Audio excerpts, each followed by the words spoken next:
Canada tourist visa में लोग सबसे बड़ी मिस्टेक क्या करते हैं, डिस्कस करेंगे इस वीडियो में। यूजुअली 90% लोगों का केस जो रिफ्यूज होता है इस कारण के कारण होता है कि आपके फाइनेंशियल कम है। कई बार क्या होता है कि फाइनेंशियल होते भी बहुत हैं, ठीक है, बंदे के अकाउंट में 8-10 लाख रुपया भी होता है, फिर भी उनका वीज़ा रिफ्यूज हो जाता है। कई बार फाइनेंशियल कम भी होते हैं, वीज़ा आ जाता है। क्या लॉजिक है इसके पीछे? कितनी आपकी फंडिंग होनी चाहिए कि अगर आपके ऊपर कनाडा का जो फाइनेंशियल वाला सेक्शन है वो ना लगे? कितना आपके पास बैंक बैलेंस होना चाहिए जिससे आपका कनाडा का वीज़ा अप्रूव हो सके, या किसी भी कंट्री का जो आप वीज़ा अप्लाई करते हो आपका वीज़ा फाइनेंशियल के कारण रिफ्यूज ना हो। दूसरा, कितनी आपकी इनकम टैक्स की रिटर्न होनी चाहिए, क्योंकि इनका आपस में बहुत ज़्यादा एक कंबाइन चीज़ हम कह सकते हैं। अगर एक चीज़ करेक्ट होगी तो दूसरी इनकरेक्ट हो जाती है। तो कैसे आपने ध्यान रखना है, इन दी ईयर 2023 कितनी फंडिंग आपको शो करनी चाहिए कनाडा के लिए कि आपका टूरिस्ट वीज़ा अप्रूव हो जाए।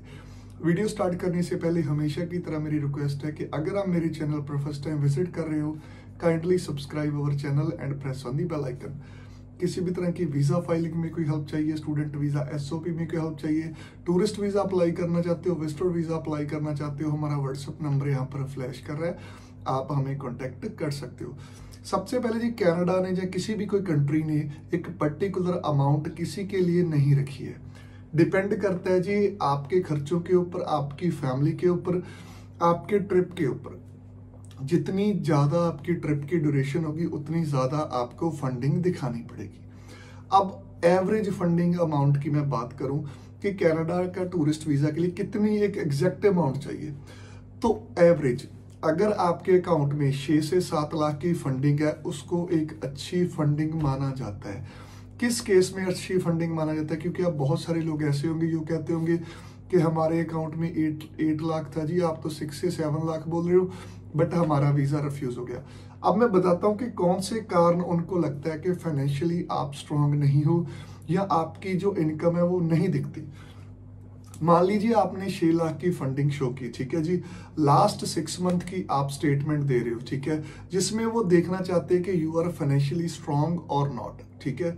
आपका कोई रेगुलर सोर्स ऑफ इनकम वहां पर आपने शो किया है कि चाहे आपका जॉब है चाहे आपका बिजनेस है। मान लीजिए आपकी जॉब है और आपकी 50,000 सैलरी है, एक एग्जांपल दे रहा हूं, ठीक है। तो फंडिंग वो कैसे चेक करते हैं? वीजा ऑफिसर बहुत स्मार्ट होते हैं, राइट। अगर 6 मंथ की अर्निंग आपकी 3 लाख के करीब है, दिमाग में रखना इस चीज को, ठीक है, तो आपके डेफिनेटली खर्चे भी होंगे, और खर्चे वो रिफ्लेक्ट कैसे होते हैं स्टेटमेंट में। इंडिया में इन्फ्लेशन रेट काफी ज्यादा है और मोर देन 70 to 80% लोग अपनी जो सैलरी है उसको यूज कर लेते हैं हर मंथ। अब पंगा कहां पर पड़ता है? जब वो बोलते हैं कि आप फाइनेंशियली स्ट्रांग नहीं हो, आपके अकाउंट में 4 से 5 लाख 6 लाख पड़े भी होते हैं, ठीक है, बट जो लास्ट 6 मंथ होते हैं उनमें आपकी जो फाइनेंशियल सिचुएशन होती है ना वो अच्छी नहीं होती। वो अच्छी नहीं कैसे? 3 लाख आपके अकाउंट में आया, डेढ़ से 2 लाख आपने खर्च दिया, तो आप कैसे फाइनेंशियली स्ट्रांग हुए? Is it a valid point, right? तो आप कैसे फाइनेंशियली स्ट्रांग हुए ये मैटर करता है। अब अगर अच्छी स्टेटमेंट आपने बनानी है तो रेगुलर पैसे का फ्लो कैसे दिखना चाहिए, कैसी स्टेटमेंट को वो एक्यूरेट मानते हैं। फंडिंग चाहे 8 लाख की हो, मान लीजिए आपने कुछ दिन पहले अकाउंट में पैसे डाल दिए, तो उनको कैसे पता चलेगा कि ये आपके पैसे हैं? दूसरी चीज, फंडिंग अकाउंट में आपने 8 लाख की डाल दी, 9 लाख की डाल दी, वटेवर, आपकी जो इनकम टैक्स की रिटर्न है वो 4 से 5 लाख है। अगर आप एक साल में, राइट, आप 4 लाख आपकी इनकम है, उसमें आपके खर्चे भी हैं, एवरेज आपको 2.5 लाख साल का बचता है, 2 लाख 2 साल में 5 लाख हो गया, और आप अपने अकाउंट में 8 लाख डलवा रहे हो। What is your source of income? That matters a lot. तो एवरेज 6 to 7 लाख की फंडिंग सफिशिएंट है, बट रेगुलर फ्लो आना चाहिए आपके अकाउंट में। लास्ट 6 मंथ की स्टेटमेंट है जो, उसका एक बहुत ही ज्यादा इम्पैक्ट पड़ता है जो रेगुलर पैसा आ रहा है। अब जो बिजनेसमैन है उनको एक एडवाइस देना चाहता हूँ। हर एक बिजनेस में, चाहे वो बिजनेस पार्टनरशिप में है चाहे वो बिजनेस नॉर्मल है, उसमें जो मालिक होता है वो भी अपनी एक सैलरी रखता है, राइट। तो अपने आप को आप मंथ के लास्ट में सैलरी पे कर सकते हो, एक फिक्स अमाउंट आपकी रख सकते हो, ठीक है। मान लीजिए आपके बिजनेस की टर्नओवर, जब बिजनेस से जो सेविंग है 1 लाख है, तो आप 50,000 के करीब आपकी सैलरी रख सकते हो, बाकी का 50,000 अपने बिजनेस में यूज कर सकते हो। तो हर मंथ वो 50,000 आपके जो सेविंग अकाउंट है उसमें क्रेडिट होना चाहिए। उससे आपके अगर खर्चे होंगे तब आपकी एक अच्छी रनिंग स्टेटमेंट बनेगी। अब आई होप आपके डाउट क्लियर हो गए होंगे कि कितनी फंडिंग चाहिए, बट फंडिंग दिखती कैसे है वो मैटर करता है। और दूसरी चीज, बहुत सारे लोग बोलते हैं जी हमने तो सीए रिपोर्ट लगाई थी, साथ में इतनी हमारी फंडिंग थी।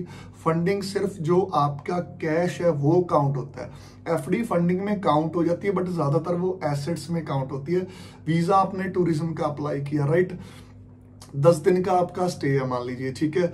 10 दिन के हिसाब से $1,000 आपका खर्चा आ गया, प्लस आपकी अकोमोडेशन का खर्चा आ गया। अगर आपके एक ट्रिप के ऊपर खर्चा आपका 2.5 लाख आना है, ठीक है, आपकी 4 लाख की आईटीआर है, हाउ यू विल सर्वाइव, ठीक है। आप सर्वाइव कैसे करोगे, आपकी जो इनकम है वो तो आप ट्रिप के ऊपर लगा दोगे।